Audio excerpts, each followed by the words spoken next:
The Wally Show podcast is our daily radio show heard live through the Way FM app each morning and hosted by Wally, Gavin, and me, Betty Rock. For more fun, be sure to connect with us at wayfm.com/Wally. The Wally Show podcast is brought to you by Colorado Christian University Online, where you can earn a degree online just like Betty Rock. You can learn more at ccu.edu/Wally.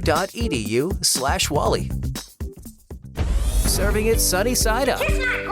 It's News-ish with Betty Rock on The Wally Show. When we get to the end of our lives, we want to look back and see where we lived a good life, full of kindness and success, however that may look. And one major key to living that kind of life is to cut out the toxic people you've come across. But you might be asking yourself, well, how do I know if they're toxic? I'm glad you asked. You go to bed crying when you think of them. That's true. I found a list of qualities that, if shown in someone's personality, you should proceed with caution. And I want to see if y'all agree with this. Yeah. I pulled 3 of them. The first one is, they're always the victim and never at fault. Oh, for sure. Like they have the victim card. Mentality, yeah. Well, they have it laminated and ready to give you at any point. No one has had it worse than them. Yeah. They are the victim. And it's always about how they feel, and then like in every situation, and your feelings are completely inconsequential. Exactly. Another one, littering. What? That's a toxic trait? That's a very different category. It is. Not But good. if you saw someone that had like a McDonald's soda and they threw it out the window, you'd think, what are you, like, it just shows total disregard for others. Anything. Yeah, and I get that. I watched somebody throw a video of somebody throwing something out of the car, and it's great. This motorcycle goes up by the car and picks it up. It's like a McDonald's bag and threw it back in the car. Good for them. I would also include with that littering, if you don't pick up after your pet.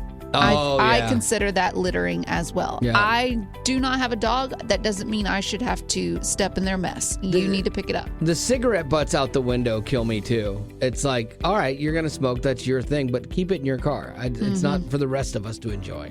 So you would agree? Absolutely. And then finally, being rude to retail staff. Yes. Oh, come on. I went out on this group. It was a group outing, and there was this guy there that he was so rude. Really? To the waitress. Like, it embarrassed all of us. And I think he was trying to impress everyone. But it does the exact opposite. Yeah, it backfired. Yeah, you think you're being like this take charge kind of guy, and you're being rude to the server. No, like that's one thing that I've heard people say, that's how they size up a person, and it goes in line with what you're saying, that especially dating-wise, if they're out on a date and they see this, it's like, no, you're not impressing me at all. Right. You're actually turning me off. It's gross. Right. So. Yeah, because it doesn't show any kind of humility or kindness to others. And even if that person is not good at their job, and they're not doing service well, it says more about you and how you treat them. Do you extend grace? That's going to win you more points with the person that you're with, probably. And if it doesn't, if that person's like, go get him, that's the toxic person, So there you go. You can figure out a lot that way. Uplifting Way FM. This is The Wally Show. And it's time for One Word Weekend, where you give us one single word, and we'll try to guess what it is that happened on your weekend. Betty Rock, you want to give us an example, please? Yes. Okay, so my one word is professional. Professional. It's a tough call. Yeah. Like, I think, okay, did she do something that made it seem professional? Or did she see a professional?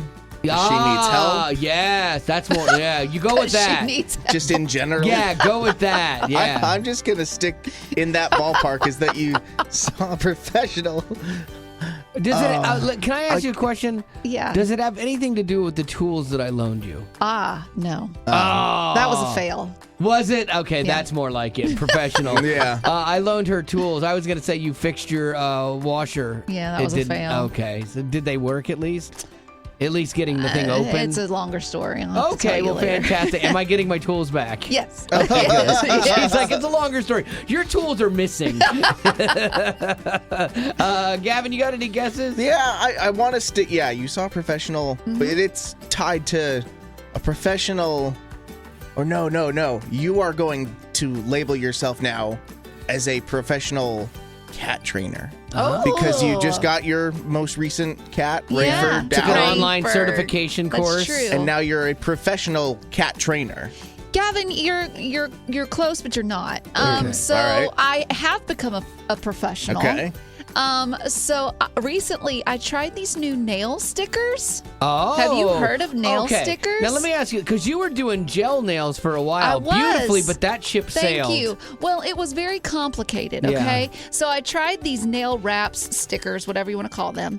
I tried them for the very first time. Are those stickers? I want you to look at Yeah. how professional They look good. these They things do look good. Yeah. And Yes, there are people, women will go and see a professional nail Yeah. stylist, whatever you want to call them, and it costs $75. Yeah, it's Yeah. crazy. This cost me $350. Okay, now Okay. what is the advantage of the sticker over just doing nail polish? Like, because that's like a Well, because $3 with the thing sticker, you have a better chance of no mess because it's just a sticker. There's Okay. no wet liquid. Okay. And also, too, you can get a smoother surface. too. Okay. Oh. And so if you look closely, you'll see that It there's looks- a it very looks very smooth professional. surface. I do some work on those cuticles, but no. Okay, I didn't say I was a professional there. All right, so what is your one word? You give us one word, we'll guess what happened. 855-33-WAY-FM. That's 855-33-WAY-FM. What do you got? 12. 12. Okay. My head instantly goes to 12 disciples. Then 12 grandkids. Then 12. I know I've got it. You were at a eating contest at church, and you did 12 pies. You ate 12 pies to win the second annual pie eating contest at your church. No. I think that you adopted a new pet, and then come to find out it has 12 toes. Oh, You were nice. shocked. No. No. Okay, well, we're both wrong. What is 12? So I just recently lost a lot of weight, and I put on a size 12 pair of pants this weekend, which is a win for me. Hey, that is a win. I was size 20. What? That's huge. And- Not that 20's Yeah. that's a huge gain. Not that you gain, but a loss. It's a huge Wow. loss. I don't even know what to say anymore. No, other But than it's okay. It's okay, because I just went through my closet, and I'm putting on these old clothes, and I'm like, I'm half the person I used to be. oh, that has to feel so good. So how many pounds have you lost? Because that's amazing. 54. Good for you, girl, because that's not easy, man. Sometimes, like, just losing 5 pounds can be a challenge. So what's your secret? Actually, I'm doing a Verta keto diet. It's an app, but there's also doctors, and you have coaches, and it's provided through my job, so it doesn't cost me a dime. Well, it is working for you. So congratulations on those 12s, and who knows, we might even see a 10 in your future. That's right. What do you got? Timber. Timber. I wish your name was Tim, because then I'd be like, oh, it's a nickname someone gave him because he fell.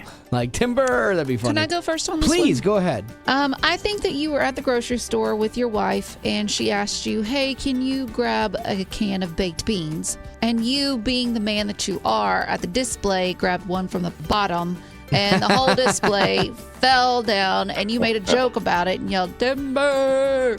Not quite. Not quite. Okay, not quite. Okay, so what do you got? So this weekend, our outreach team got to go meet with our disaster relief team and drop a tree to bless a lady in a neighborhood whose tree was about ready to fall on her house. Oh, so I love when churches do that stuff, man, and you go meet physical needs for people. Because chopping down a tree is not cheap, man. It's expensive. Any of you have any actual experience in this field, or you just like, I got a chainsaw? Well, the disaster relief team, these trainers, they travel the southeast and actually go into places that have been hit by hurricanes, tornadoes. Oh, cool. And they take out trees and to help EMS get in certain situations.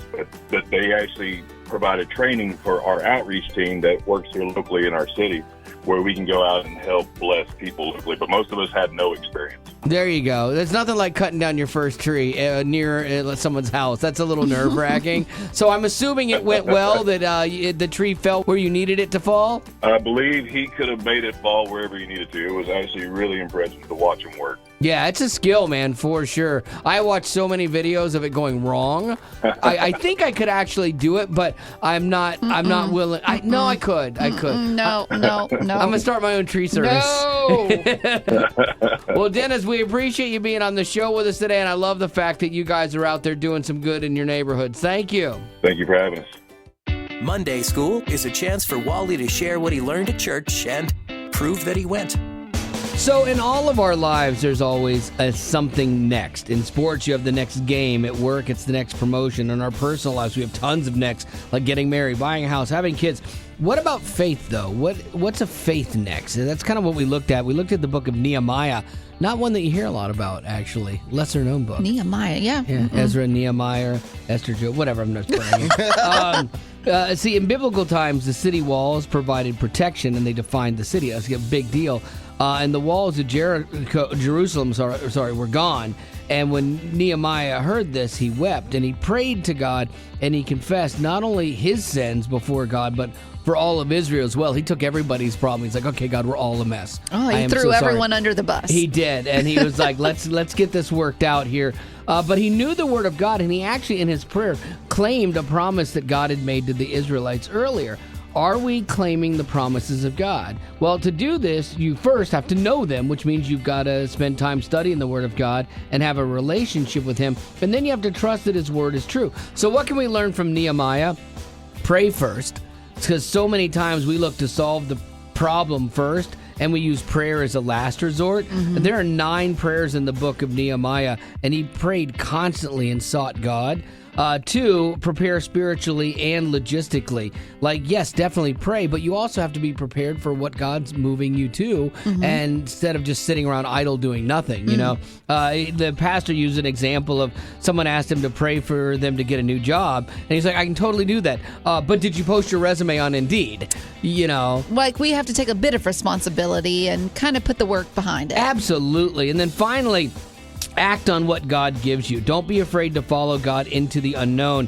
He calls us to take the next steps in our spiritual journey, and it could be something big, could be something small, but God calls us to action. And a lot of times I know we get concerned about the outcomes, but God is far more concerned with our obedience. You know, like 1 Samuel 15:22 says, to obey is better than sacrifice. He wants us to be obedient and step out in faith, and He's going to take care of the rest. There's that old saying, the devil is in the details, but actually as believers, God is the one who's really in all the details, and we need to learn to trust that. So there you go. That's your Monday School for today. It's easy to let the fear of the unknown keep us from doing something that is good for us, but going back to school might not be quite what you think. Yeah, one of my biggest fears going back to school was I'd have to watch a ton of online lectures, and I kind of have a problem staying awake during stuff like that, but it was so different than I had imagined and way better. Yeah, for sure. I thought I was going to have to take a bunch of tests, which I am not a fan of, but instead I was able to write papers, which for me was way better. Plus, you have the flexibility to work in school around your work and life schedule. Another big fear I had is, what if I don't understand something? What do I do? Yeah, CCU, they foster community with your classmates, and they are a great resource. And Colorado Christian University has very responsive online professors who are there to help you so you are never alone as an online student at CCU. Learn more about how you can pursue your passion and find your calling with Colorado Christian University at ccu.edu. Colorado Christian University is a nonprofit impact partner committed to cultivating the mind without compromising the heart. Uplifting YFM, this is the Wally Show, and sometimes when you're sitting around with your friends, you get onto these conversations that are deep life conversations. Yeah, and I found like sometimes I'm the ones that's starting them. I don't know, I just like to ask questions from people. So recently, I went to a birthday party. And when I say birthday party, I think you imagine like little kids' birthday party. But this was for a friend of mine who was turning 34. And it was just a little group gathering, but there was another lady there, and I believe she's in her late 50s, early 60s. And so we were just all talking about how, she said, oh, I feel like the friend that had the birthday, oh, I feel so old. I'm 34. Like, how is this? This is so crazy.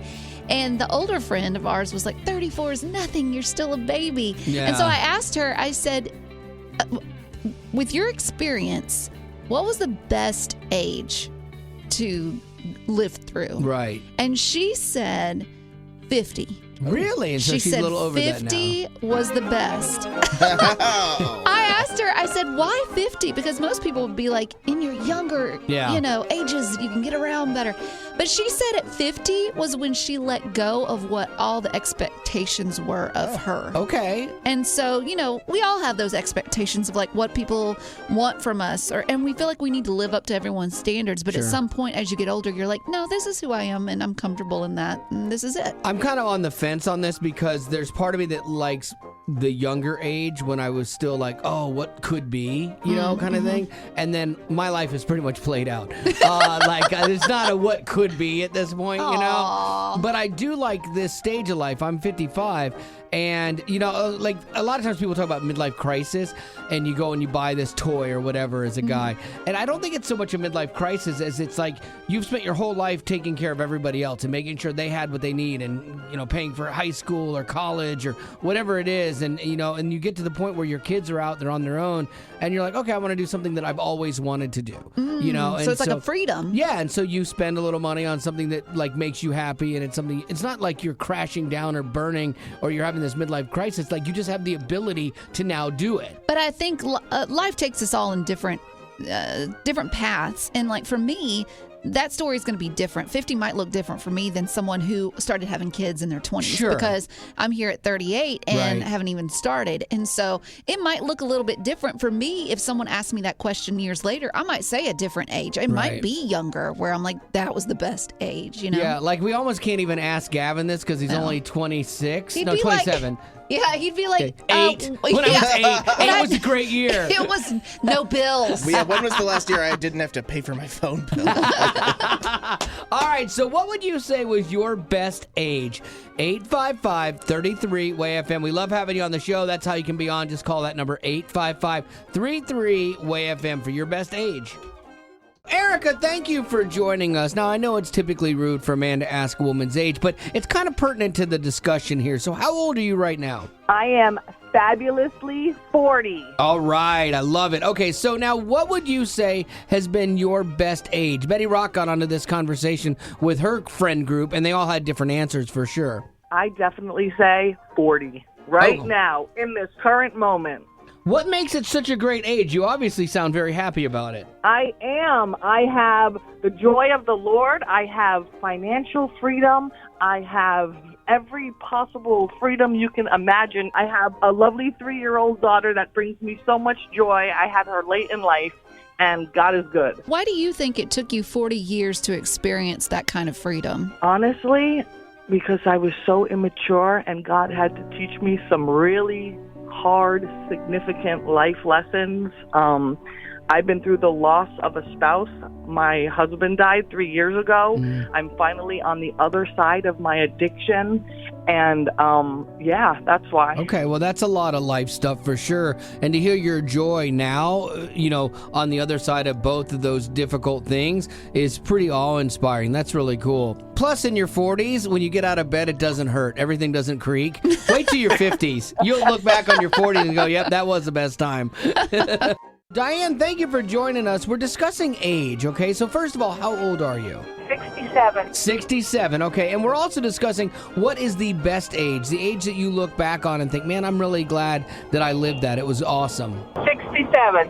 Okay, so right where you're at. You're happy where you're at right now. Why is that? Because I'm finally becoming a teacher that I started to do 40 years ago. I was a late bloomer. I was in my 30s when I went to college, and I went into bookkeeping, and I did that for 20-something years. See, it's interesting that you had this whole other career, but it wasn't what you wanted to do or what you thought you were meant to do. This is what I was meant to do.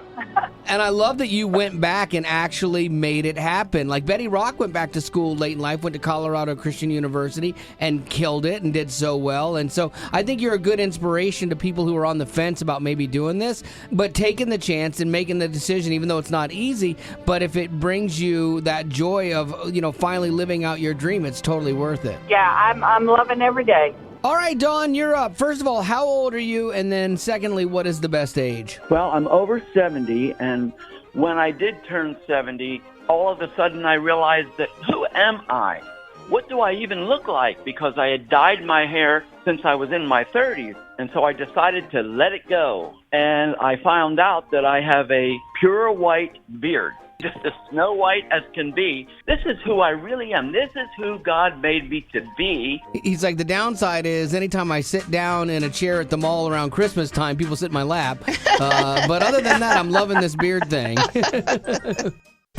If you want something that feels different from the regular news, we've got you covered. It's News-ish on The Wally Show. For the first time since the deadly wildfire on August 8th in Lahaina, Hawaii, residents are allowed back to their homes, and only some of them, which is going to be definitely an emotional day for them.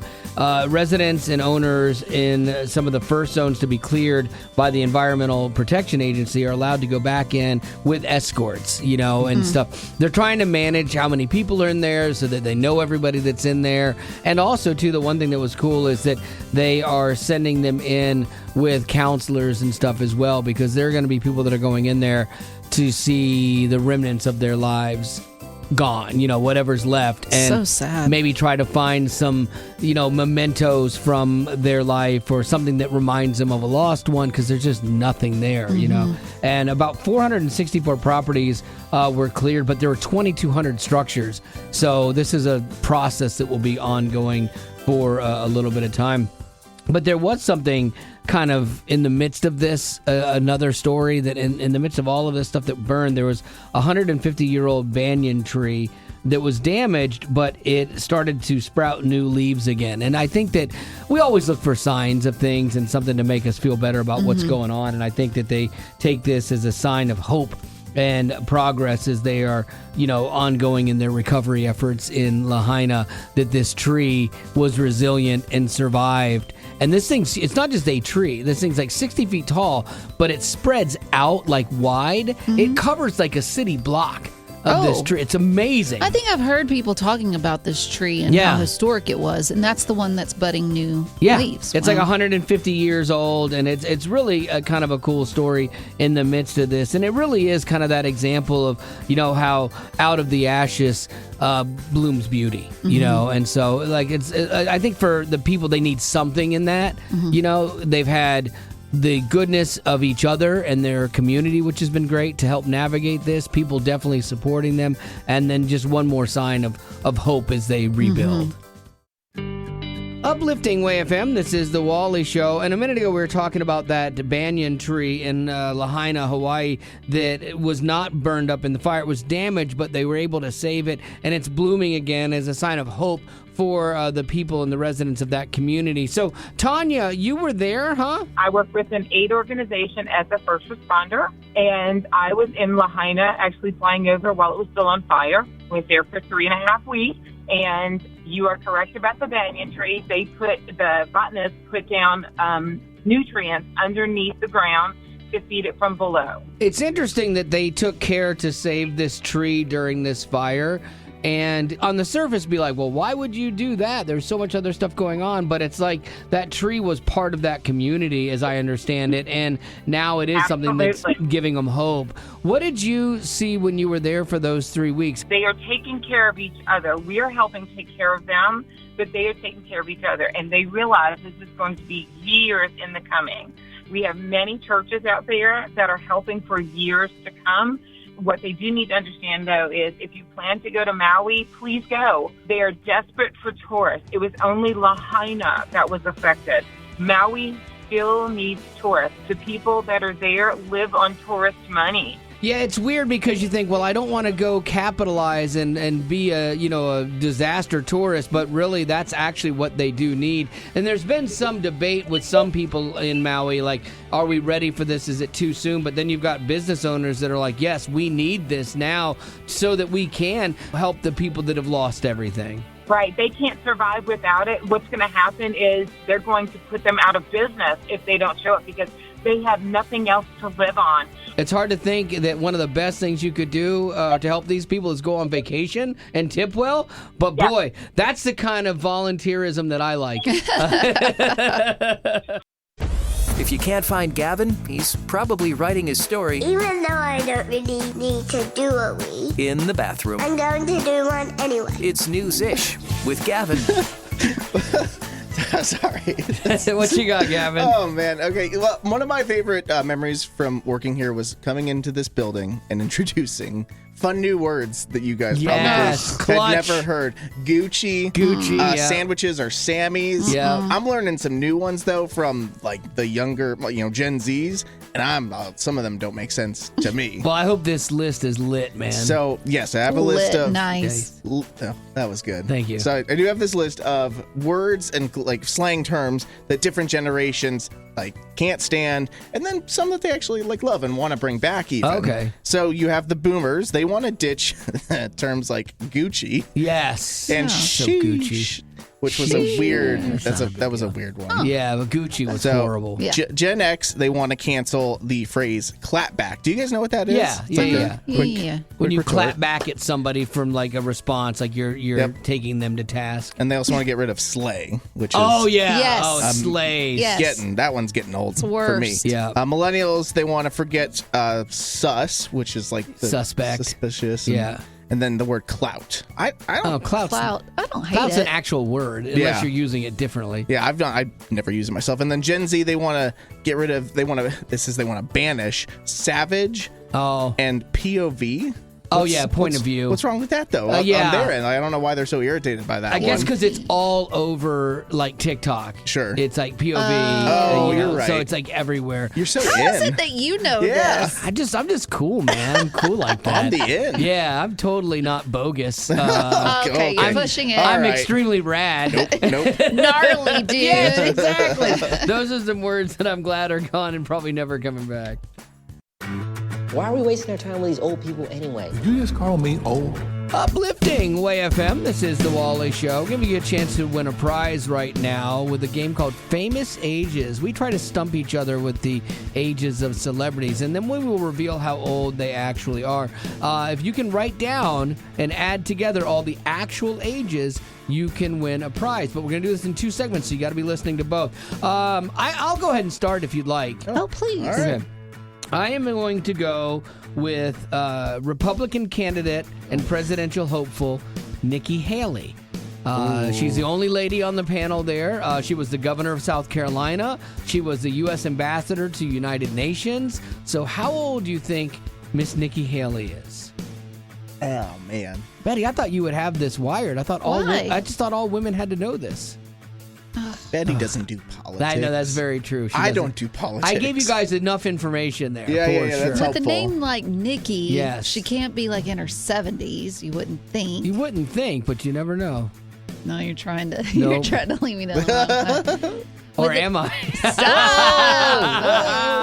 I'm gonna say 42. Okay. Gavin. I have no idea. I went a bit higher than that. I went to 58. 58. We're gonna have to make a new rule. What's no that? political. No, that's people. not true. This is This part is of life. famous and ages. she is very famous. Oh, do you think that she's not a famous woman Listen for the to ground me. that she's Years broken? ago, I put up a person that had his own TV show, and you said, "No, he's not." No, famous that one was enough." horrible. Oh, so this one isn't horrible? Because people know who she is. It's I very don't. topical. You watch obscure TV Yeah, shows, though. this is very Old topical. TV shows. Okay, so That's unfair. let me just go ahead and If you tell can make this. rules, I can make rules. No, Gavin's closer. I knew I was. Yeah, Dang it. she is 51 years old. Betty Rock, that hurt you a little bit. We're trying to get I was hoping I was the lowest closer score than that. like golf ages. You're still doing okay. Yeah. All right, so there, write that one down. Write 51 down for Nikki Haley. Now we have 2 more people. Gavin and Betty are going to do theirs next.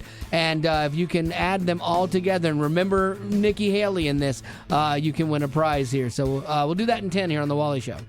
Well, let's go to Betty. Who are you putting up? I'm putting up, once again, Marty Stauffer. Marty Stauffer. Isn't that the guy from the news? Like, who is that? I don't even know how to spell his This name. is the guy I put up years ago. Oh, come on! And you said no. The guy that had that horrible TV show. He has a TV show, and he has a movie made about himself and his life. And Jonathan Taylor Thomas starred in it, so you cannot tell me he is not a celebrity. This is retaliatory. This is retaliation because Betty, I put up somebody who was running for the president of the United States, and she's like, she's unknown. No, I am putting up someone who has a movie made about them, a whole Wikipedia page, because he did a nature documentary television program called Wild America on PBS. Oh, my goodness. Take it. 81. That's what I'm going with, 81. 81. I'm going to go with 75. I have no idea. What is the age? One of you is right on the money. It's probably Gavin because she's smiling. Hope it's me. 75 years old. I almost said 71. That makes me so mad. All right, so now Wally has 6 points. Gavin has 7 points. Betty's still at 9. All right, so now Betty could come undone here, too. Gavin could win this thing. You could come undone. I probably will. Go ahead, Gavin. All right, I'm going in the sports realm. Okay. But a name that I think most people know. Yes. He's known for his long neck and big forehead. Oh. It's Peyton Manning. Peyton Manning. Okay, Peyton Manning. I have my guess down. Okay. I say 47.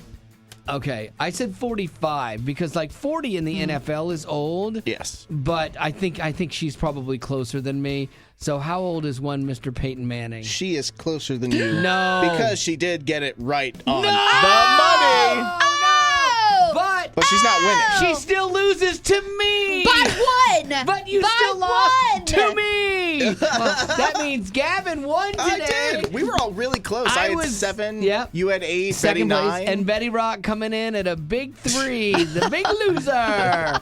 Okay. By 1 point. If you ain't first. You last. Okay, so if you can tell us the actual ages all added together of Marty Stauffer, Peyton Manning, and then the person that I put up in segment 1, you can win a prize right now. So good luck. 855-33-WAY-FM. That's 855-33-WAY-FM. Why are we wasting our time with these old people anyway? Did you just call me old?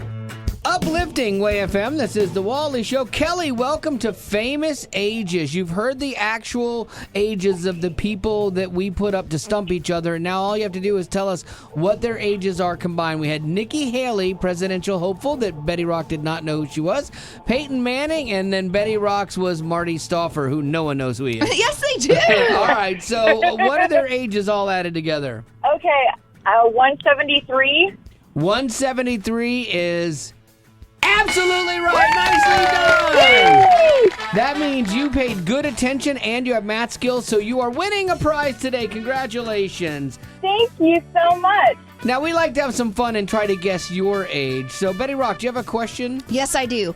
What was the first design that you remember on your lunchbox that you took to school? Oh, my gosh. Care Bears.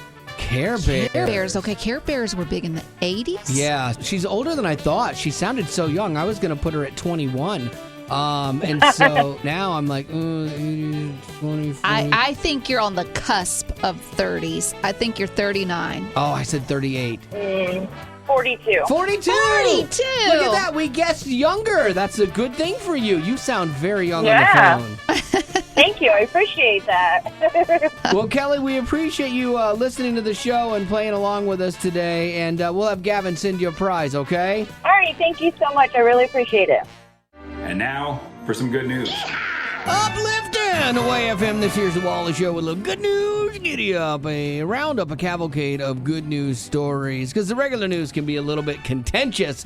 I was just watching some getting angry on my phone. I'm like, God, put it away. Good news time. All right, so we're going to start with you, Betty Rock. Good news, Giddy Up, go. This is so sweet. There was a 2-year-old little girl in northern Michigan. She went missing late Wednesday night after she wandered off into the woods with her family's dog. But she's okay after someone found her 5 hours later. That's terrifying. Yeah, she had walked 3 miles away, but the dog had stayed with her the whole time, and the girl was sleeping and using the dog as her pillow. Oh, that's too cute. Yeah, it's so precious. The dog even growled at them when they tried to touch her, touch the little girl to wake her up.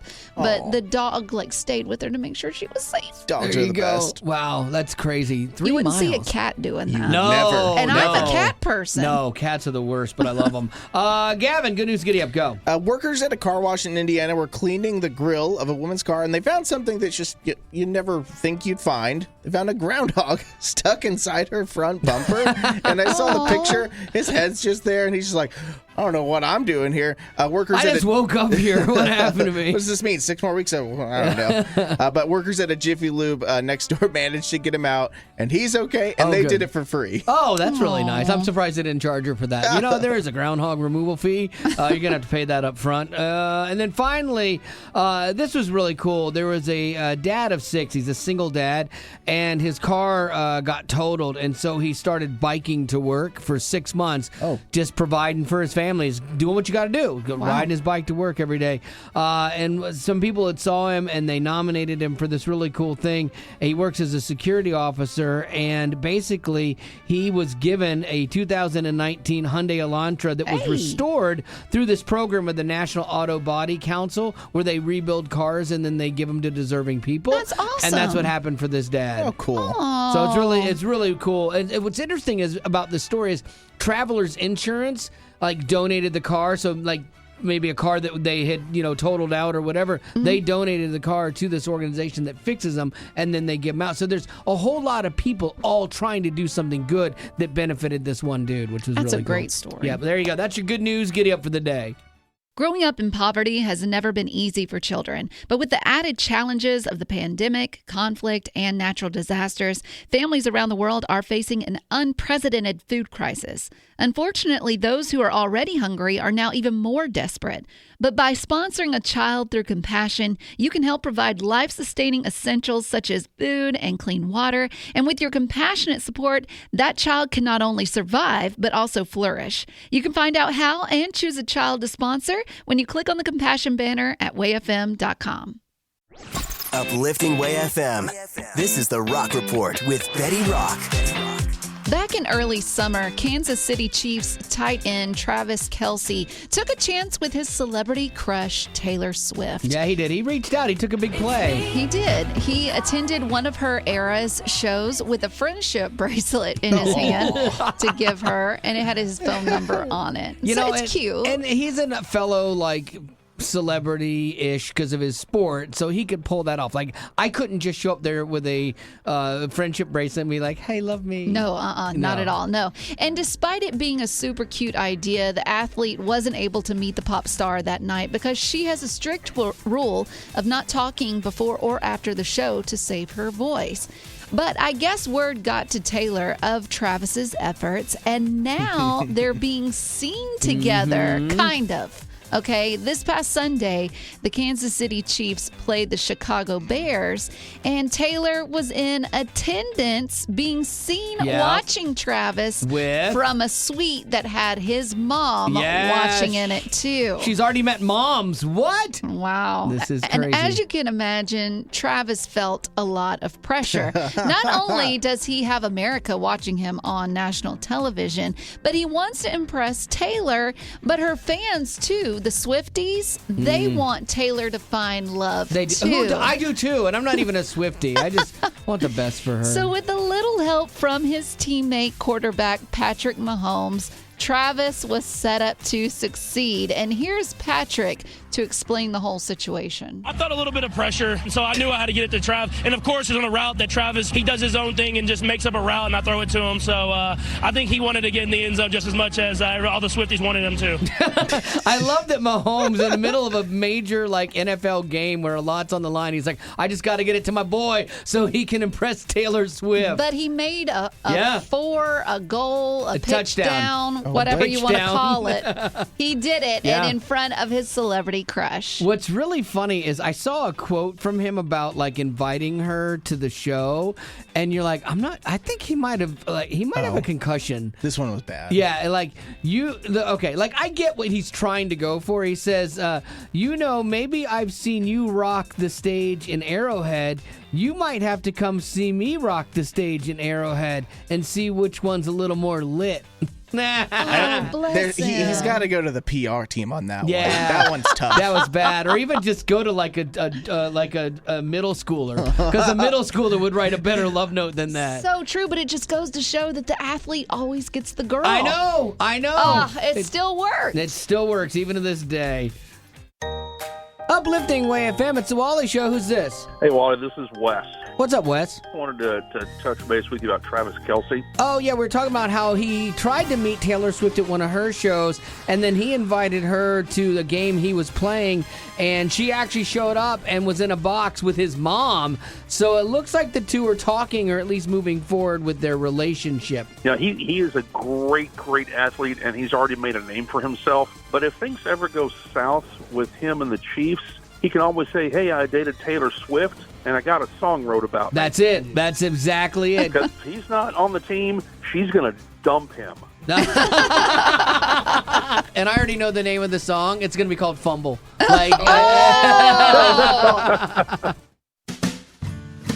Uplifting Way FM. This is the Wally Show.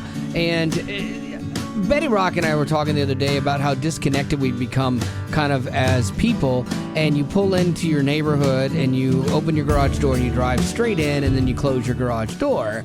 And I'm kind of that guy in a lot of ways. I'll still stand out and talk to people when they're outside or whatever, but I'm pretty much get home, get in, and be done. Yeah, I have a friend of mine, though, that she's, I guess, more extroverted, or she wants the neighborhood to seem more welcoming, and she's got a neighbor like you who goes brand new to the neighborhood, goes in and out through their garage, and never sees them. But she wants to send cookies or bring over cookies and welcome them to Tough call, because they might not want that if they're not stepping out and you don't see them walking around the neighborhood, or they're not making an effort. It seems like maybe they want to be left alone. I don't know. But nothing is good when you're left alone.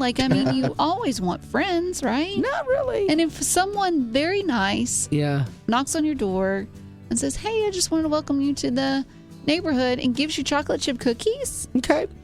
If they have a Ring doorbell, I'm going to say probably they want to be left alone, because the Ring doorbell is how you can screen people, basically. Okay. It's like caller ID for a phone. Exactly. So if you pull right into your garage and you have a Ring doorbell, there's a really good chance that you don't want to ever see anybody at your house. So you're saying that my friend should leave this person alone? I think so, personally. But that's just, did you know that loneliness is an epidemic in this country? I guess maybe.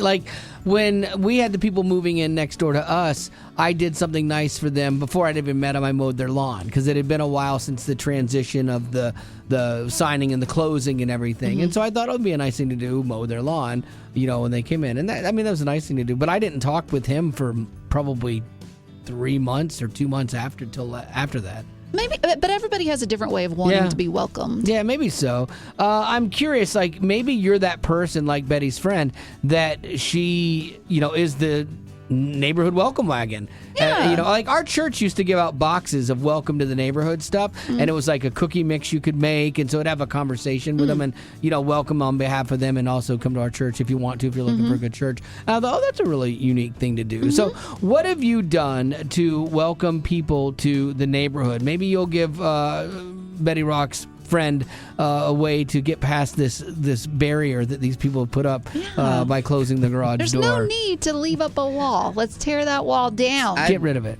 That sounds like the wrong thing to do to a house, though. That's not yours. Yeah, I don't know. So 855-33-WAY-FM. Maybe you're the welcome wagon, and how have you welcomed people creatively to the neighborhood? Because I do agree with you, Rock. Like I think it's a good. No, I do. I think it's a good thing to be welcoming, and you want your neighborhoods to be friendly and everybody to be friendly. But not everybody is wired that way, so I think you have to be sensitive to that as well. Some people are mean. No, just some people just want to be left alone. Me. Or me left alone. 855-33-WAY-FM. We'll take your suggestions right now. 855-33-WAY-FM. So what have you done? So something that I think might work is do a handwritten letter welcoming them to the neighborhood, and then maybe even having a block party thrown in, inviting them to that so they can meet all of the neighbors. I love the idea of the handwritten letter, and if you really want to make sure you get a response from them, say, hey, welcome to the neighborhood, we value you here, and if you want the truth about what happened in your home, let me know. Yes. Yes, I would be knocking on your door first thing. I am curious, Diana, have you ever come up with a creative way to welcome somebody new into the neighborhood? Actually, yeah. I was the one wanting to be welcomed, and nobody really did anything. When we moved in, I thought we'd have people lined up bringing us pecan pies, but it didn't happen. So it was October, and so I had a dog Halloween party. I took out some flyers to the people around us, and a lot of people showed up with their dogs. We wound up switching phone numbers. There was human treat table, dog treat table, costumes for both, and it wound up being pretty good because everyone switched numbers and photos of our dogs in case they got out. I think that's a very creative idea. I love it, Diana, and I hope that other neighborhoods would do that, especially too because I think a lot of us, we want to get to know others, but maybe we don't know how to start a conversation or have that small talk. It's almost like an emotional support animal. When you bring your dog with you, it's kind of like that conversation starter, and I think it helps make you have something in common with someone. You know, the best part of this whole thing is that the goodie bags that she gave out could also double as the bags to pick up after your pet. Hey-oh! Nice.